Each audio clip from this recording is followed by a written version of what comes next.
Hello, I'm Tami Utley. Today we're going to be doing a Lambeth-style cake. We're going to be doing scroll work today. You're going to need some spatulas, either a flexible ruler or some adding machine tape.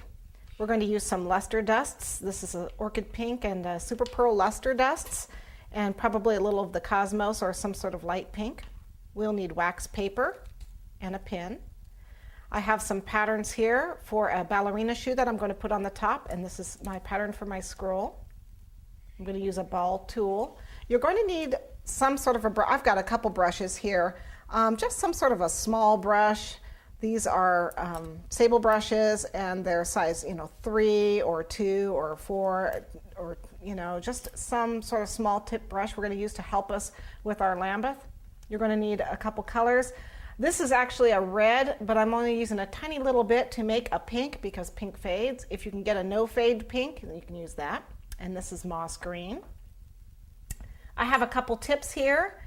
We're going to use most likely a 14, a 4, a 2, and then a 1. This one is a special tip. This is made by PME, and it's a seamless tip.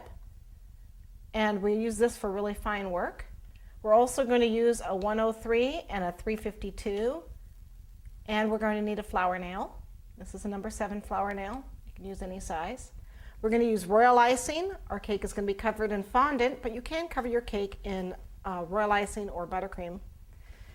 We're going to need some bags. I have a large bag for using the 103, and smaller bags. When I use a tip 14 or smaller, I use the 7-inch bags or smaller. I have a plaque cutter here, but you can use just anything, a round cutter if you desire. I'll need a serrated knife, some piping gel. This is a former, it's just a slight curve. You can use this for anything that's got a slight curve to it. We're going to use it to form the bottom of our ballerina slippers. We'll need some sort of cake divider. As you can see, it's got lines on it. And we're going to use it to divide our cake evenly. I'm going to use a nylon stocking, a clean nylon stocking, to help strain my frosting. I'm also going to use a little bit of gum paste. And we're going to do a beveled. So I need a 10-inch board, which is the size of my cake, and a 14-inch board, which is the size of my bevel, in addition to the boards that go underneath my cake.